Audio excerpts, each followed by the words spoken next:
नमस्कार सभी साथियों को स्वागत करता हूं सभी का इस यूट्यूब चैनल पर जिसका नाम है स्टडी विद पीएन लोधा।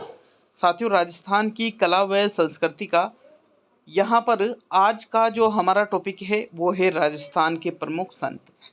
देखिएगा, क्लास नंबर 22 है। इसके पहले जो 21 क्लासें हमने पढ़ी है, अगर आपने उन क्लासों को अटेंड नहीं किया है तो मैंने प्ले लिस्ट बना रखी है। आप चैनल पर जाके प्ले लिस्ट सेक्शन में जाइएगा और राजस्थान का इतिहास नाम से एक प्ले लिस्ट है, उसमें जाकर के पिछले इन 21 क्लासों को आप अटेंड कर सकते हो। देखिए, ये जो क्लास है रीट मेंस एग्ज़ाम 4-5 फरवरी 2023 को जो आपके आयोजित होने वाला है, लेवल 1 और लेवल 2 के लिए। ठीक है, लेवल 1 और लेवल 2 के लिए बेहद ही उपयोगी है साथियों। लेवल 1 के लिए भी है और लेवल 2 के लिए भी है। टाइपिंग मिस्टेक की वजह से थंबनेल पे यहाँ पर 2 मैंने लिखा था, लेकिन टाइपिंग मिस्टेक की वजह से थोड़ा ध्यान नहीं गया उस पर। देखिएगा, राजस्थान के जो प्रमुख संत है, खैर हमारा टॉपिक तो ये है राजस्थान के प्रमुख संत। बाकायदा ये टॉपिक आपके सिलेबस में दे रखा है, चाहे वो लेवल 1 के लिए हो या लेवल 2 के लिए हो साथियों। तो वीडियो को पूरा देख करके जाइएगा। तो चलिए शुरू करेंगे आज के इस वीडियो को। देखिएगा, राजस्थान का इतिहास एवं कला संस्कृति के अंतर्गत क्लास नंबर 22 है और टॉपिक क्या है, राजस्थान के प्रमुख संत। तो राजस्थान के जो प्रमुख संत है, इनकी 2 क्लासें हम देखेंगे साथियों। इसके पहले हमने राजस्थान के जो लोक देवता है उनकी क्लासेज पूरी पढ़ी है। तो लोक देवता हमने कंप्लीट कर लिए हैं। अब आप कहोगे कि सर आपने लोक देवियाँ तो पढ़ा ही नहीं। मैं आपको बताना चाहूँगा साथियों कि राजस्थान की जो लोक देवियाँ हैं ये आपके सिलेबस में नहीं दे रखा है, इसलिए हमने उस टॉपिक को नहीं पढ़ा है। अब आपके जो टॉपिक दे रखा है, राजस्थान के धार्मिक आंदोलन है, प्रमुख व्यक्तित्व वगैरह है, प्रमुख संत है, तो ये चीज़ें हम देखेंगे। देखिएगा, आज हमारा जो टॉपिक है वो राजस्थान के प्रमुख संत है और कल के वीडियो में आपके ये संत वाला टॉपिक भी पूरा क्लियर हो जाएगा साथियों। मैं कह रहा हूँ कि आप 20 से 25 क्लास से मानकर चलिए साथियों, इसमें आपके राजस्थान की जीके कंप्लीट होने वाली है। तो चलिए वीडियो को शुरू करते हैं। सबसे पहले हम बात करेंगे जसनाथ जी के बारे में।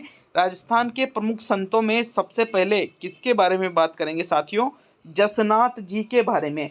देखो, आप ये जो राजस्थान जी के पढ़ रहे हो ना, ये कोई एक किताब का नहीं है ये। ठीक है, एक किताब का मैटर नहीं है ये कम से कम 5 किताबों का मैटर आप इस वीडियो के माध्यम से क्या, हर एक वीडियो जो आपके आता है कम से कम 5 किताबों का सार होता है। और मैं बिल्कुल पॉइंट टू पॉइंट आपके लिए बिल्कुल लेकर आता हूँ साथियों, बिल्कुल पॉइंट टू पॉइंट नोट्स बनाकर आपके लिए लेकर आता हूँ।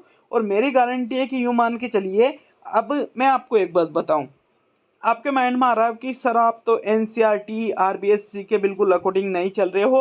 तो भाई, आपका जो पेपर है अधीनस्थ बोर्ड आपका पेपर लेने वाला है और एनसीईआरटी आरबीएससी की किताब, मैं तो यूँ कहूँ कि लक्ष्य की जो किताब आती है उस किताब को उठा कर देखना। वर्तमान में जो 3rd ग्रेड के लिए लक्ष्य की किताब जारी की गई है उस किताब को उठा के देखना, कोई सा भी टॉपिक उठा लेना और एनसीईआरटी की किताब को कोई सा भी टॉपिक उठा लेना साथियों। एनसीईआरटी आरबीएससी की किताबें सब पढ़ते हैं, लेकिन डीपली अगर क्वेश्चन आ गए तो फिर क्या करोगे। मान लो कि भाई आपके 50 क्वेश्चन राजस्थान जीके के हैं, 30 क्वेश्चन एनसीईआरटी आरबीएससी के आगे जो सभी ने पढ़ रखे हैं।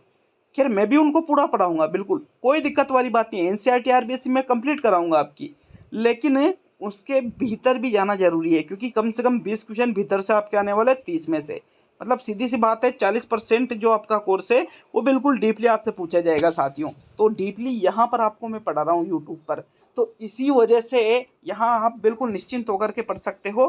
देखिए, राजस्थान के जो संत है उसमें हम सबसे पहले बात करेंगे जसनाथ जी के बारे में। साथियों, जन्म की बात करते हैं कि जसनाथ जी का जन्म कहाँ पर हुआ था। आपसे डायरेक्टली एग्जामिनर पूछेगा कि जसनाथ जी का जन्म कहाँ हुआ था, तो कतरियासर बीकानेर में साथियों, बीकानेर जिले में एक जगह पड़ती है कतरियासर, यहीं पर जसनाथ जी का जन्म हुआ था। कब हुआ था, 1482 ईस्वी में।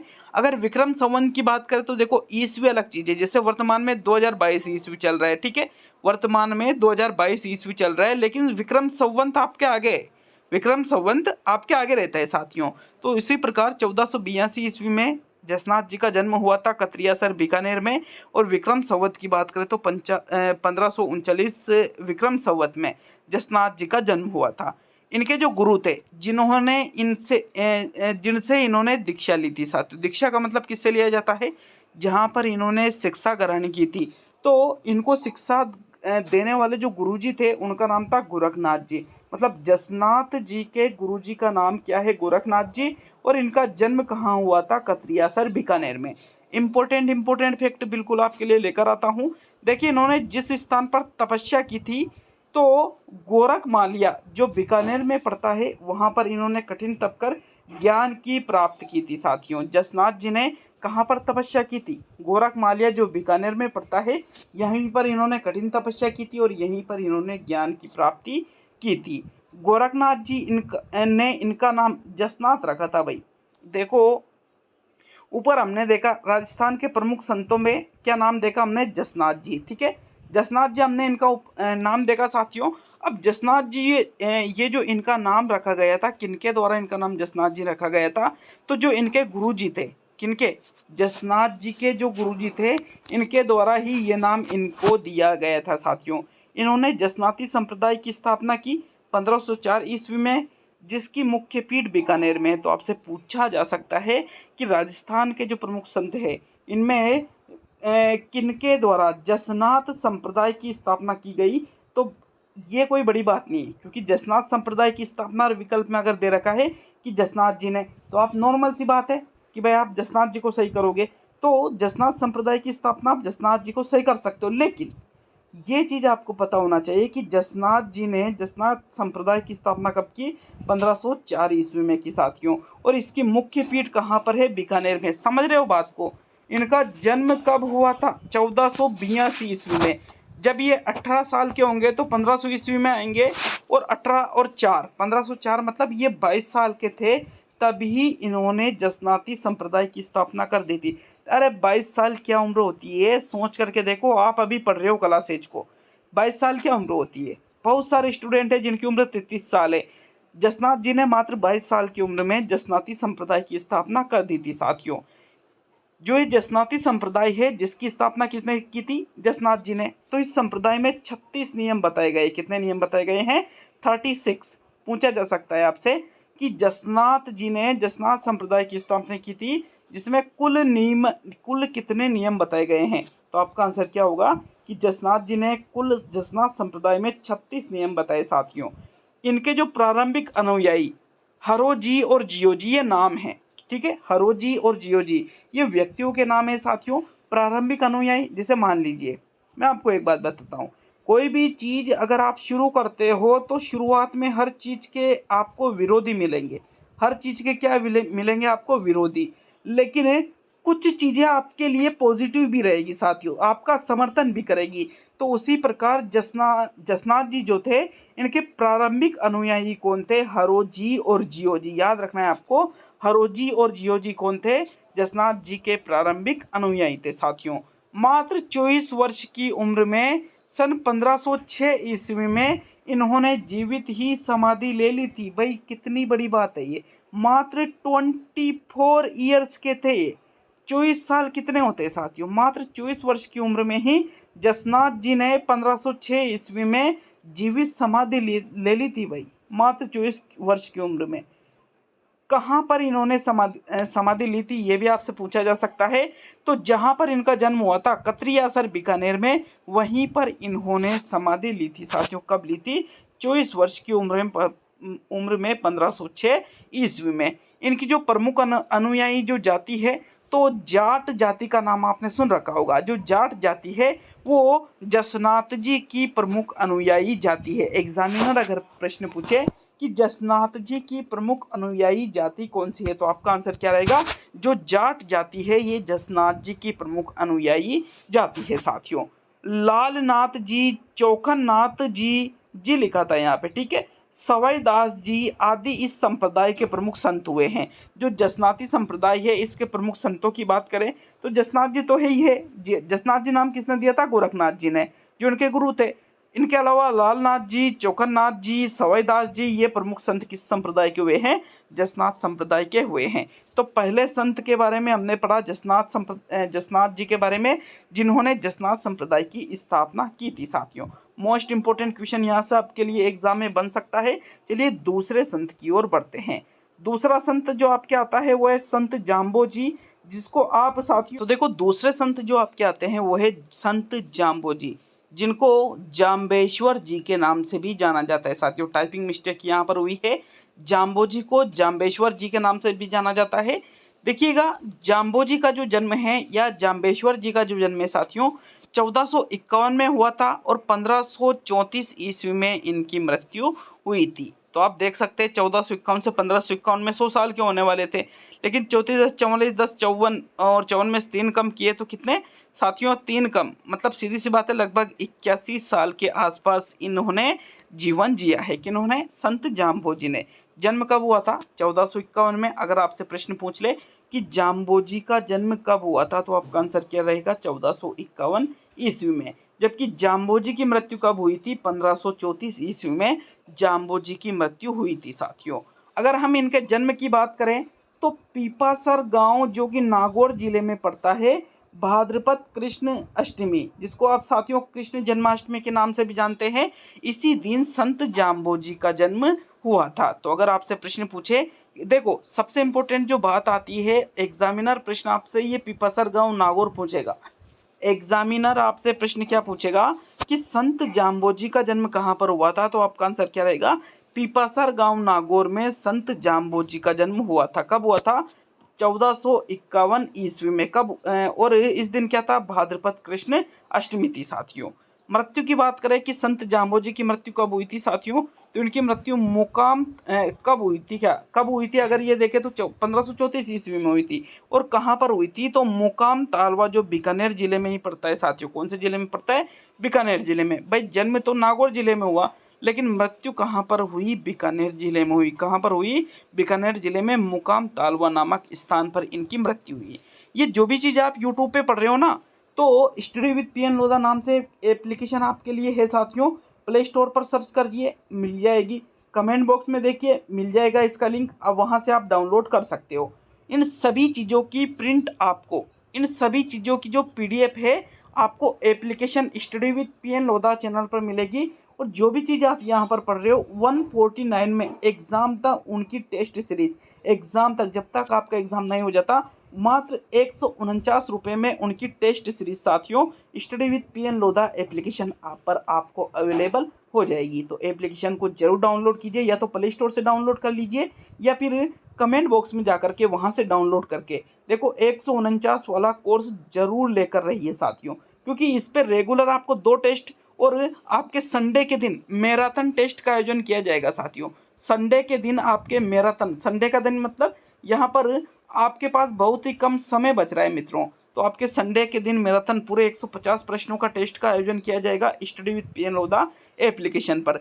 149 रुपये की टेस्ट सीरीज, 149 में कम से कम 500 टेस्ट आप अटेंड कर लोगे साथियों। कम से कम 500 टेस्ट। एक टेस्ट की कीमत आप 50 पैसे से भी कम लगा सकते हो। 50 पैसे में भी आपका एक टेस्ट नहीं पड़ेगा साथियों। तो टेस्ट को जरूर अटेंड करिएगा। चलिए आगे देखेंगे। संत जाम्बोजी का जो वास्तविक नाम था, मतलब इनके जो बचपन का नाम था वो था धनराज। मतलब संत जाम्बोजी तो बाद में इनका नाम पड़ा, पहले इनको किस नाम से जानते थे? धनराज के नाम से जानते थे साथियों। देखो विष्णु जी का इनको अवतार माना जाता है और संत जाम्बोजी ने विष्णोई संप्रदाय की स्थापना की थी साथियों। संप्रदाय के बारे में अगर हम बात करें तो जाम्बोजी के द्वारा किस संप्रदाय की स्थापना की गई? विष्णोई संप्रदाय की स्थापना की गई, जिसमें 20+9 29 नियम बताए गए हैं। कितने नियम बताए गए हैं? 29 नियम बताए गए हैं। इसी वजह से इस संप्रदाय को क्या कहा जाता है? विष्णोई संप्रदाय कहा जाता है साथियों। और विष्णोई संप्रदाय की जो प्रमुख पीठ है वो मुकाम, इसका साथियों प्रमुख पीठ मुकाम बीकानेर में है। कहाँ पर है? मुकाम बीकानेर में विष्णोई संप्रदाय की प्रमुख पीठ स्थित है। कुल नियमों की संख्या कितनी है? 29 है। और विष्णोई संप्रदाय की स्थापना किसने की है साथियों? जाम्बोजी के द्वारा ही विष्णोई संप्रदाय की स्थापना की गई है। ठीक है, आपसे एग्जामिनर डायरेक्टली प्रश्न पूछेगा कि विष्णोई संप्रदाय की स्थापना किसने की, तो आपका आंसर क्या रहेगा? जाम्बोजी या जाम्बेश्वर जी के द्वारा ही विष्णोई संप्रदाय की स्थापना की गई है। आगे हम देखें तो देखो जाम्बोजी जहां विराजमान होकर ज्ञान उपदेश देते थे उस स्थान को साथरिया कहते हैं। एग्जामिनर यहां से भी आपसे प्रश्न पूछ सकता है। देखो जब जाम्बोजी अपने जीवन में एक निश्चित स्थान पे बैठ कर के लोगों को ज्ञान देते थे कि हमें ये करना चाहिए, ये नहीं करना चाहिए, ये गलत बात है, ये अच्छी बात है। इस प्रकार जो भी वो लोगों को ज्ञान देते थे जिस स्थान पर बैठ कर के, उस स्थान को किस नाम से जाना जाता है साथियों? साथरिया के नाम से उस स्थान को जाना जाता है। तो देखो साथरिया क्या है? जहाँ जाम्बोजी बैठ कर के ज्ञान प्रदान करते थे, उसी स्थान को साथरिया कहा जाता है। साथियों देखो, जंब सागर विष्णोई संप्रदाय का प्रमुख धार्मिक ग्रंथ है। विष्णोई संप्रदाय की स्थापना किसने की थी? जाम्बोजी ने विष्णोई संप्रदाय की स्थापना की थी। और ये जो विष्णोई संप्रदाय है, इसका जो प्रमुख धार्मिक ग्रंथ है उसका नाम क्या है? जंब सागर। देखो जंब सागर, जाम्बोजी, जंब सागर, जाम्बोजी ने विष्णोई संप्रदाय की स्थापना की, तो इसका जो धार्मिक ग्रंथ रहेगा वो भी जाम्बोजी के नाम के आधार पर ही रहेगा। तो जंब सागर जो है ये विष्णोई संप्रदाय का प्रमुख धार्मिक ग्रंथ है।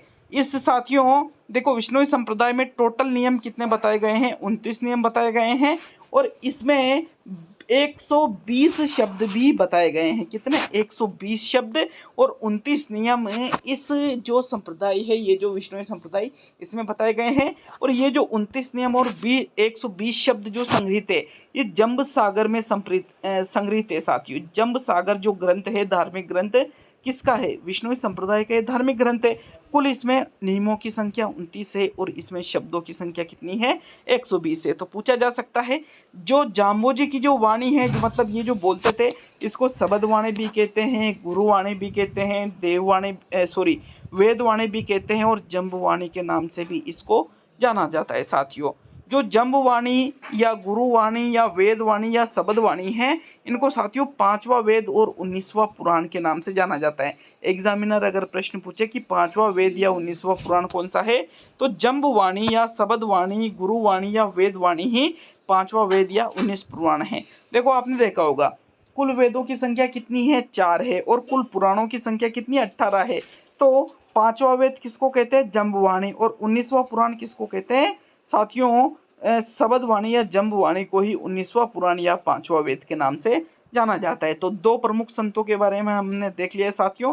तीसरा जो प्रमुख संत आता है उसको देख लेते हैं। देखो तीसरे नंबर पे जो प्रमुख संत आता है वो है आपके संत दादू दयाल, ठीक है, जिसको हम दादू जी के नाम से भी जानते हैं। तो चलिए संत दादू दयाल या दादू जी के बारे में डिटेल से पढ़ते हैं। देखिएगा, तीसरे जो लोक संत आते हैं उनका नाम है संत दादू दयाल जी, जिनको दादू जी के नाम से भी जाना जाता है। तो इस ऐसा अगर प्रश्न आता है, ठीक है, संत दादू दयाल जी से अगर प्रश्न आता है तो वहाँ पर दादू दयाल जी की जगह दादू जी शब्द भी आपको देखने को मिल सकता है। साथियों बात करें अगर हम कि संत दादू दयाल जी के द्वारा किस पंथ की स्थापना की गई थी, तो इन्होंने दादू पंथ की स्थापना की थी सन 1574 ईस्वी में। जन्म की बात करें, देखिए ये राजस्थान के नहीं थे, लेकिन देखो राजस्थान के नहीं थे, अहमदाबाद गुजरात में इनका जन्म हुआ था। लेकिन साथियों इनकी कर्मस्थली कहाँ पर रही? राजस्थान में रही। भाई जन्म तो अन्य राज्य में हुआ इनका, लेकिन साथियों यहाँ पर आकर, ठीक है, राजस्थान में ही इन्होंने कार्य किए हैं। इसलिए हम संत दादू दयाल जी को भी जरूर पढ़ेंगे। देखिए इनके जो गुरु थे, ठीक है, इनके जो गुरु थे, इनके गुरु का नाम क्या था? वृद्धानंद नाम था साथियों इनका, ठीक है। बहुत सी जगह वृंदावंद भी मिलता है और वृंदानंद भी मिलता है। तो खैर आप देख लेना, दोनों विकल्प में एक साथ नहीं आते हैं। साथियों अगर हम बात करें संत दादू दयाल जी के प्रथम उपदेश के बारे में, कि संत दादू दयाल जी ने प्रथम उपदेश कहाँ पर दिया था और कब दिया था, तो सांभर जो जयपुर में पड़ता है वर्तमान में साथियों, इसी जगह पर, ठीक है, सांभर जयपुर में ही संत दादू दयाल जी के द्वारा 1568 ईस्वी में प्रथम उपदेश दिया गया था। मित्रों कब दिया गया था? 1568 ईस्वी में दिया गया था। और कहाँ दिया गया था? सांभर जयपुर में। देखो दादू जी को राजस्थान का कबीर भी कहते हैं। एग्जाम में ये प्रश्न मोस्ट इम्पोर्टेंट है साथियों, मतलब एग्जाम के लिए ये प्रश्न मोस्ट इम्पोर्टेंट है, क्योंकि डायरेक्टली एग्जामिनर आपसे प्रश्न पूछ सकता है कि किस संत को राजस्थान का कबीर कहा जाता है। तो आपका सही उत्तर क्या रहेगा? संत दादू दयाल जी को या दादू जी को ही राजस्थान का कबीर कहा जाता है। मृत्यु की बात करें तो साथियों इनकी मृत्यु नरेना नामक स्थान पर जो जयपुर में है 1603 ईस्वी में। कब? 1603 ईस्वी में संत दादू दयाल की मृत्यु नरेना जयपुर में हुई थी। उपदेश स्थल जो इनका है साथियों वो है अलकनंदा। समझो बात को, अगर संत दादू दयाल जी का उपदेश स्थल पूछे तो फिर अलकनंदा आपका उत्तर रहेगा। और यूं पूछे कि संत दादू दयाल जी ने प्रथम उपदेश कहाँ पर दिया था तो फिर सांभर जयपुर आपका आंसर रहेगा। समझ रहे हो ना। जो वैसे देखो मध्य जो राजस्थान है ना, मध्य राजस्थान, लगभग इनका कार्य क्षेत्र अधिकतर मध्य राजस्थान में ही रहा साथियों। मध्य राजस्थान में वर्तमान में जो जिले आते हैं लगभग संत दादू दयाल जी का कार्य जो है इन्हीं क्षेत्रों में रहा। दादू पंथ की इन्होंने स्थापना की 1574 ईस्वी में, ये चीज हम ऊपर ही देख चुके थे साथियों। ये जो दादू पंथ है इसमें कुल शाखाएं भी आपसे पूछी जा सकती है कि दादू पंथ की स्थापना संत दादू दयाल जी ने 1574 ईस्वी में की, जिसमें कुल कितनी शाखाएं इन्होंने बताई है। तो साथियों इन्होंने कुल 5 शाखाओं का वर्णन किया है। किस पंथ में? दादू पंथ में। दादू जी के शिष्यों की संख्या भी कई बार पूछी जा चुकी है। तो साथियों दादू जी के जो शिष्य थे उनकी संख्या थी 52, 52 इनके शिष्यों की संख्या थी। और इन 52 शिष्यों को, किसके शिष्य थे ये? दादू दयाल जी के शिष्य थे ये। तो ये जो 52 शिष्य थे इनको दादू पंथ के 52 स्तंभ कहा जाता है साथियों। प्रश्न पूछा जा सकता है। देखो दादू पंथ के 52 स्तंभ किसको कहा जाता है तो विकल्प में दे दिए कि दादू पंथ की 52 किताबों को, दादू पंथ के 52 उपदेशों को, दादू जी के 52 शिष्यों को। इस प्रकार आपके सामने विकल्प हो सकते हैं। तो जो दादू पंथ के 52 स्तंभ है ये दादू जी के जो 52 शिष्य थे इनको ही दादू पंथ के 52 स्तंभ कहा जाता है साथियों। इनके जो उत्तराधिकारी थे भाई, टोटल शिष्य कितने थे? 52, लेकिन जो उत्तराधिकारी इनके बने थे वो थे संत गरीबदास जी। दादू पंथ के मतलब दादू दयाल जी के बाद में दादू पंथ के जो उत्तराधिकारी बने वो कौन बने? गरीबदास जी बने थे साथियों। आजीवन दुल्हे के वेश में रहने वाले इनके जो शिष्य थे वो थे रज्जब जी, जिनकी रचना है रज्जब वाणी। क्या नाम है रचना का? रज्जब वाणी। तो ये भी एक एग्जाम में प्रश्न पूछा जा चुका है कि वह कौन से संत है जो आजीवन दुल्हे के वेश में ही रहे साथियों। तो आपका आंसर क्या रहेगा? रज्जब जी आजीवन दुल्हे के वेश में रहे और इन्होंने जो रचना की है उसका नाम क्या है? रज्जब वाणी। तो ये तीसरे संत के बारे में हमने देखा, संत दादू दयाल जी के बारे में। कौन से पंथ की स्थापना की थी? दादू पंथ की। कब की थी? 1574 ईस्वी में। राजस्थान के नहीं थे, गुजरात के थे। गुजरात में कहाँ जन्म हुआ? अहमदाबाद में। लेकिन कार्य कहाँ किया? राजस्थान में, और राजस्थान में भी मध्य राजस्थान में अधिकतर इन्होंने कार्य किया है। गुरु का नाम क्या था? वृंदानंद इनके गुरु का नाम था साथियों। प्रथम उपदेश कहाँ दिया था? सांभर जयपुर में 1568 ईस्वी में। इनको क्या कहा जाता है? राजस्थान का कबीर भी संत दादू दयाल जी को कहते हैं। मृत्यु कहाँ हुई थी? नरेना जयपुर में। कब हुई थी? 1603 ईस्वी में। इनका जो उपदेश स्थल है उसको किस नाम से जाना जाता है? अलकनंदा के नाम से जाना जाता है। पंथ की स्थापना ये ऊपर देख ली थी। और इस दादू पंथ में कितनी शाखाएं हैं? 52 शाखाएं हैं। दादू जी के कितने शिष्य थे? 52 शिष्य थे। और इन 52 शिष्यों को क्या कहा जाता है? दादू पंथ के 52 स्तंभ इनको कहा जाता है। इनके उत्तराधिकारी कौन बने थे? संत गरीबदास जी। और इनका कौन सा शिष्य आजीवन दुल्हे के वेश में रहा था साथियों? तो शिष्य का नाम है रज्जब जी, जिनकी रचना का नाम है रज्जब वाणी। कंप्लीट है सभी के ये भी। चलिए आगे हम बढ़ेंगे चौथे नंबर पे साथियों, संत लालदास जी के बारे में पढ़ने वाले हैं। तो देखो जो संत लालदास जी है 1540 से 1648 ईस्वी तक इनका जीवन रहा। मतलब इनका जन्म 1540 ईस्वी में हुआ और इनकी मृत्यु कब हुई साथियों? 1648 ईस्वी में। ठीक है, 1540 से 1648 ईस्वी। देख लो 1540 से 1640 मतलब 108 साल तक इन्होंने जीवन जिया है साथियों। 108 साल। वर्तमान में तो 3-3 लोग अपना जीवन जी लेते हैं इस उम्र में। देखो जन्म की बात करें तो 1540 ईस्वी में धौली दू नामक स्थान पर, जो अलवर जिले में पड़ता है, यहाँ पर संत लालदास जी का जन्म हुआ था। कहाँ पर हुआ था?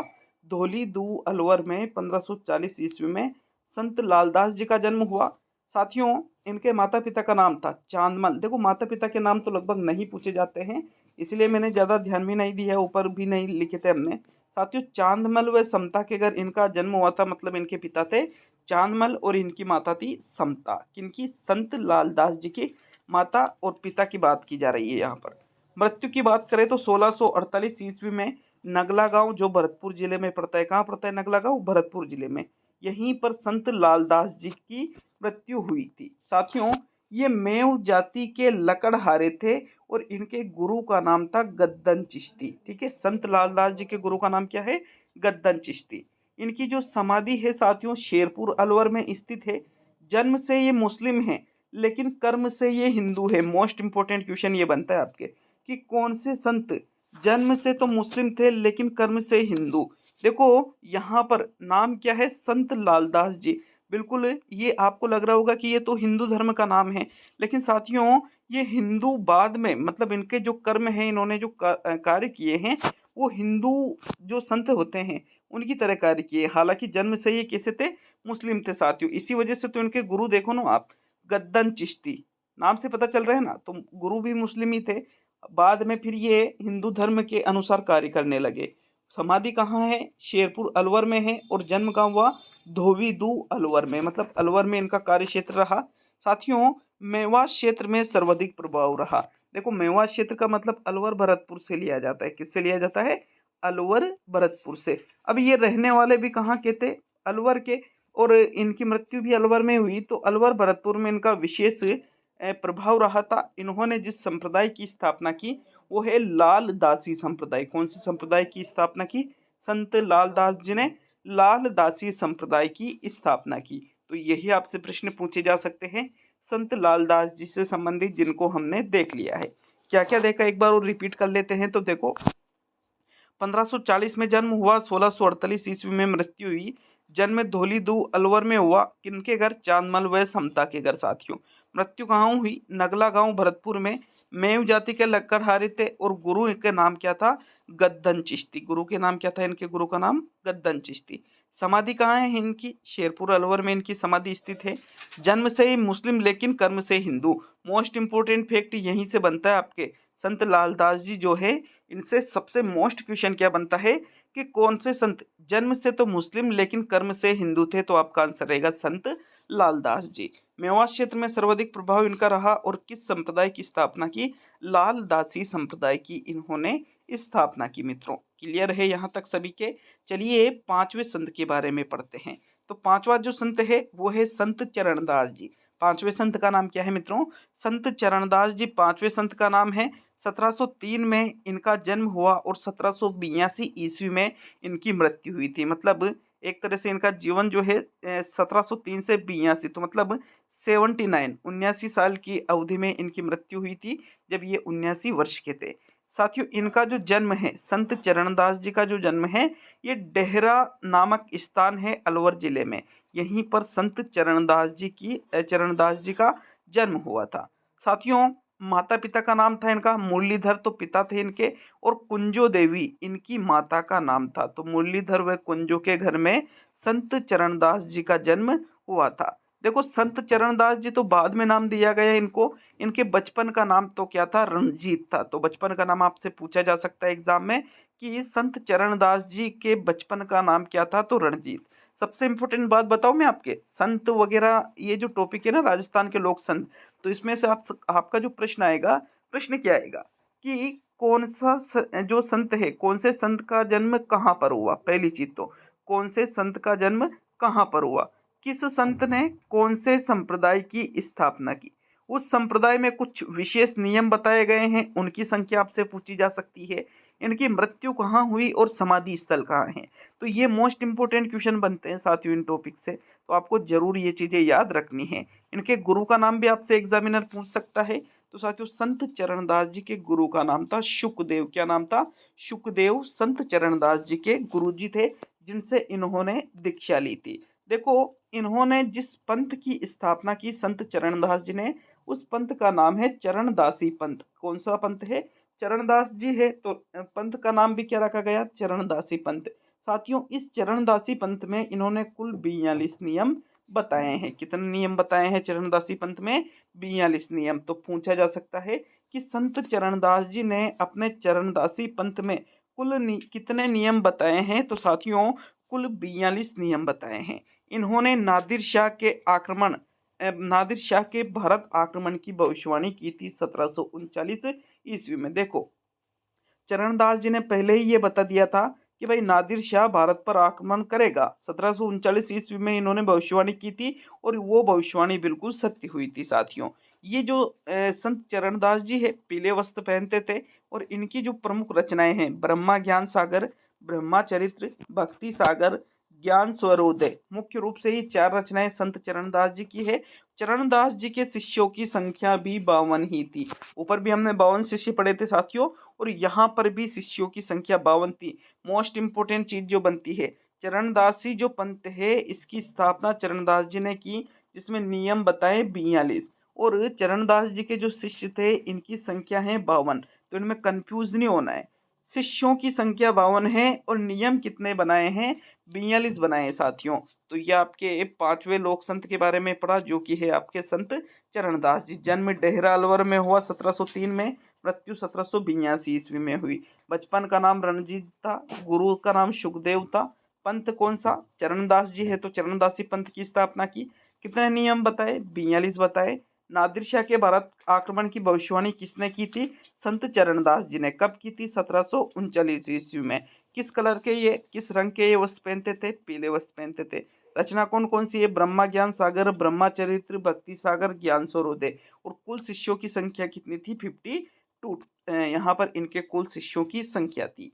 नेक्स्ट छठे नंबर पे देख लेते हैं साथियों। तो छठे नंबर पे आते हैं संत रामचरण जी। ठीक है, जो संत रामचरण जी है इनका जन्म 1720 ईस्वी में हुआ और इनकी मृत्यु 1798 ईस्वी में हुई। मतलब 78 वर्ष की टोटल इनका जीवन काल रहा साथियों, 78 वर्ष का।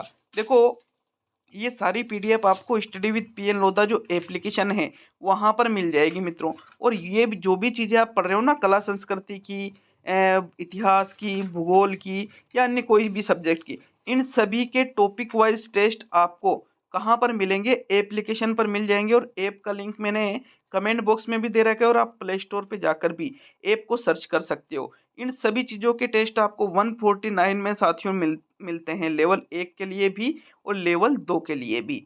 देखिएगा रामचरण जी की हम बात करेंगे तो साथियों संत रामचरण जी का जो जन्म है ये सोडाग्राम जयपुर में हुआ था। कहाँ पर, जयपुर में हुआ था। किस गांव में, सोडाग्राम जयपुर में संत रामचरण जी का जन्म हुआ था। बचपन का नाम क्या था साथियों, तो राम किशन इनके बचपन का नाम था। जबकि इनके जो गुरु जी थे वो थे करपाराम जी। करपाराम जी से इन्होंने दीक्षा ली थी।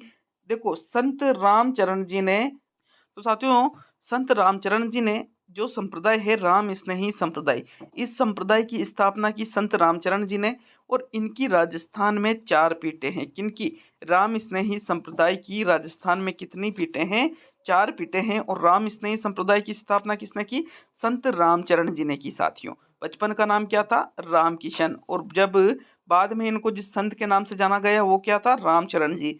जन्म कहाँ हुआ, सोडाग्राम जयपुर में इनका जन्म हुआ था। गुरु का नाम क्या है, कृपाराम जी इनके गुरु का नाम है। साथियों इनके जो उपदेश है, रामचरण जी के जो उपदेश है इनके ग्रंथ अनर्भ वाणी में संग्रहित थे। तो मतलब अनर्भ वाणी जो ग्रंथ है ये किसके द्वारा लिखित है, संत रामचरण जी के द्वारा ये ग्रंथ लिखित है। इनकी मृत्यु 5 अप्रैल 1798 को शाहपुरा भीलवाड़ा में हुई थी। देखो यहाँ पर जन्म तो सोडाग्राम जयपुर में हुआ 1720 में और मृत्यु 5 अप्रैल 1798 को कहाँ पर हुई, शाहपुरा भीलवाड़ा में इनकी मृत्यु हुई मित्रों। क्लियर है सभी के। नेक्स्ट 7वें नंबर के जो आपके संत आते हैं प्रमुख, वो है संत दरियाऊ जी। क्या नाम है, संत दरियाऊ जी। 1701 में इन्होंने जन्म लिया और 1758 ईस्वी में इनकी मृत्यु हुई साथियों।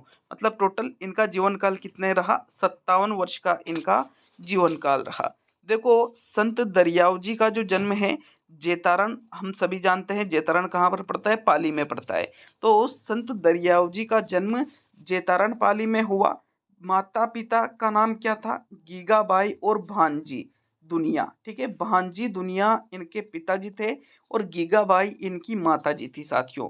इनके जो गुरुजी थे वो थे प्रेमनाथ जी, जिनको बालकनाथ जी के नाम से भी जाना जाता है। राम स्नेही संप्रदाय की जो रेण शाखा है इसके प्रवर्तक थे। मृत्यु इनकी रेण नागौर में हुई थी। ठीक है, जो संत दरियाऊ जी है जन्म 1701 में हुआ, 1758 में मृत्यु हुई। जन्म कहाँ हुआ, जेतारन पाली में। और 1758 ईस्वी में मृत्यु कहाँ हुई, रेण नागौर में। मतलब जन्म तो पाली में और रेण नागौर में इनकी मृत्यु हुई। गुरु जी कौन थे? प्रेमनाथ जी, जिनको बालकनाथ जी भी कहते हैं। इन्होंने अलग से कोई संप्रदाय की स्थापना नहीं की, लेकिन जो राम स्नेही संप्रदाय है, भाई राम स्नेही संप्रदाय की स्थापना किसने की? रामचरण जी ने। किसने की? रामचरण जी ने राम स्नेही संप्रदाय की स्थापना की थी। तो राम स्नेही संप्रदाय की जो एक शाखा है साथियों, रेण शाखा, कौन सी शाखा? रेण शाखा। इसका निर्माण संत दरियाव जी के द्वारा किया गया था, ये आपको याद रखना है। पूछा जा सकता है कि राम स्नेही संप्रदाय की रेण शाखा के प्रवर्तक है, तो आंसर क्या रहेगा? संत दरियाव जी राम स्नेही संप्रदाय की रेण शाखा के प्रवर्तक है। 8वें नंबर पे देखेंगे साथियों, देखिए संत हरिदास जी के बारे में सभी को मैं क्लियर कर दूं कि आपके संडे के दिन 150 प्रश्नों का, पूरे 150 प्रश्नों का स्टडी विद पीएन लोधा जो एप्लीकेशन है साथियों, वहां पर टेस्ट लिया जाएगा। एक देखो 300 नंबर का पेपर रहेगा तो 0.66 माइनस मार्किंग वहां पर रखी जाएगी। 149 वाली टेस्ट सीरीज में है, ये लेवल 1 के लिए भी है और लेवल 2 के लिए भी है साथियों। ठीक है, तो जरूर अटेंड करिएगा, मैंने अभी से आपको इन्फॉर्म कर दिया है। संत हरिदास जी के बारे में बात करेंगे साथियों। संत हरिदास जी की अगर हम बात करें, 1455 में इनका जन्म हुआ और 1528 ईस्वी में इनकी मृत्यु हुई थी मित्रों। जन्म कहाँ पर हुआ? डिडवाना नागौर के निकट कापड़ोद नामक एक गांव है। क्या नाम है? कापड़ोद नामक एक गांव है जो डिडवाना नागौर के ही निकट निकट है साथियों। वहीं पर संत हरिदास जी का जन्म हुआ था। कब हुआ था? 1455 ईस्वी में। जबकि संत हरिदास जी की मृत्यु गाड़ा नागौर में 1528 ईस्वी में हुई थी। मतलब डिडवाना नागौर में तो इनका जन्म और गाड़ा नागौर में इनकी मृत्यु हुई थी। देखो इनका जो बचपन का नाम या जो इनका मूल नाम था वो था हरि सिंह सांकला। बाद में इनको किस नाम से जाना गया? संत हरिदास जी के नाम से जाना गया। और सबसे इम्पोर्टेंट बात साथियों, ये अपने जीवन के शुरुआत में संत नहीं थे। प्रारंभ में ये लूटमार करते थे, लेकिन बाद में ये संत बन गए थे साथियों। इसी वजह से इनको आधुनिक युग के वाल्मीकि कहा जाता है। आधुनिक युग का वाल्मीकि किस संत को कहा जाता है? संत हरिदास जी को आधुनिक युग का वाल्मीकि कहा जाता है। देखो जैसे हमने देखा था राजस्थान का कबीर, और अब आया है आपके आधुनिक युग के वाल्मीकि। तो ये मोस्ट इंपोर्टेंट फैक्ट है, मैं आपको वापस दोहरा रहा हूँ। इन चीज़ों को बिल्कुल स्पेशल लिख लिया करो यार, क्योंकि डायरेक्टली यहाँ से प्रश्न आ सकता है। आधुनिक युग के वाल्मीकि किस संत को कहा जाता है? संत हरिदास जी को कहा जाता है। क्यों कहा जाता है? क्योंकि शुरुआत में ये संत नहीं थे, बल्कि लूटमार, एक तरह से डाकू भी आप कह सकते हो। तो एक तरह से ये डाकू थे जो लूटमार का काम करते थे, और बाद में ये संत बन गए साथियों। शुरू का नाम क्या था? हरि सिंह सांकला, और बाद में जब ये संत बने तो इनको नाम दिया गया संत हरिदास जी। क्या नाम दिया गया? संत हरिदास जी। साथियों इन्होंने जिस संप्रदाय की स्थापना की वो है निरंजनी संप्रदाय की इन्होंने स्थापना की, जिसकी प्रमुख पीठ गाड़ा नागौर में स्थित है। जहाँ पर इनकी मृत्यु हुई थी गाड़ा नागौर में, वहीं पर निरंजनी संप्रदाय की जो इन्होंने स्थापना की है, इसकी प्रमुख पीठ स्थित है साथियों गाड़ा नागौर में। तो ये किस संत के बारे में हमने पढ़ा? संत हरिदास जी के बारे में पढ़ा। 1455 ईस्वी में जन्म, 1528 ईस्वी में मृत्यु। जन्म डिडवाना नागौर के निकट कापड़ोद गांव में और मृत्यु गाड़ा नागौर में साथियों। मूल नाम हरि सिंह सांकला। बाद में ये संत हरिदास जी बने। जब ये संत बने तो इनका नाम रखा गया हरिदास जी।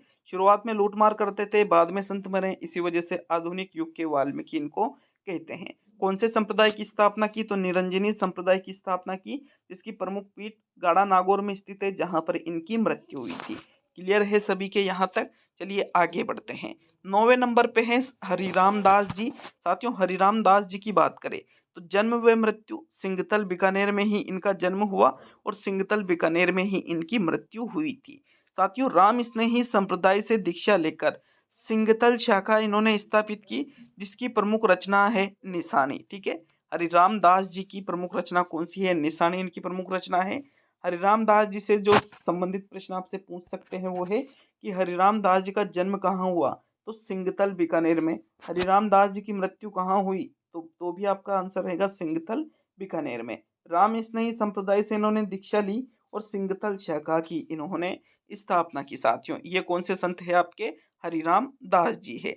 10वें नंबर पे है संत रामदास जी। देखो 1726 ईस्वी में इनका जन्म हुआ और 1798 ईस्वी में इनकी मृत्यु हुई।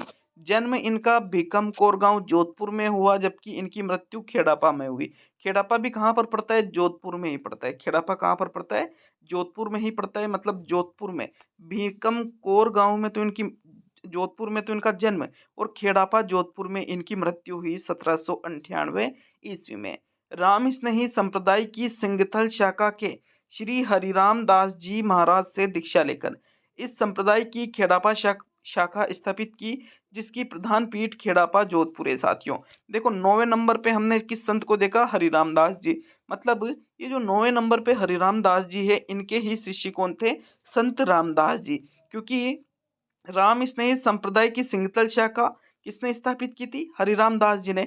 और इस सिंगतल शाखा के श्री हरिराम दास जी महाराज से दीक्षा ली थी, और इस संप्रदाय की खेड़ापा शाखा इन्होंने स्थापित की थी। साथियों की इन्होंने संत रामदास जी ने। तो ये आपके जो इम्पोर्टेंट संत हैं उनको हमने देखा। 10 संतों के बारे में हमने इस क्लास में पढ़ा। साथियों वीडियो आपको अच्छा लगा होगा। अच्छा लगे तो लाइक शेयर करिए, और चैनल पर नए हों तो सब्सक्राइब जरूर करिएगा। साथियों जो जो आप यहाँ नोट्स पढ़ रहे हो ना, यूँ मान लीजिए बहुत ही क्वालिटी वाले शॉर्ट नोट्स है, लेकिन पूरी डिटेल वाले। शॉर्ट मतलब बिल्कुल topic to topic, line to line बात करेंगे। ऐसा नहीं है कि कचरा चीज़ बिल्कुल भी नहीं पढ़ाऊंगा आपको। जो चीज़ें एग्जामिनर डायरेक्टली पूछेगा वो बिल्कुल आप पढ़ रहे हो। साथियों देखिएगा, अभी राजस्थान के प्रमुख संतों की एक और क्लास बनेगी, उसके बाद ये राजस्थान के प्रमुख जो लोक संत है, ये टॉपिक भी आपका कंप्लीट हो जाएगा। तो मिलते हैं नेक्स्ट वीडियो में। ऐप को जरूर डाउनलोड कीजिएगा साथियों, और टेस्ट सीरीज जरूर ज्वाइन करिएगा। तो बहुत बहुत धन्यवाद सभी का।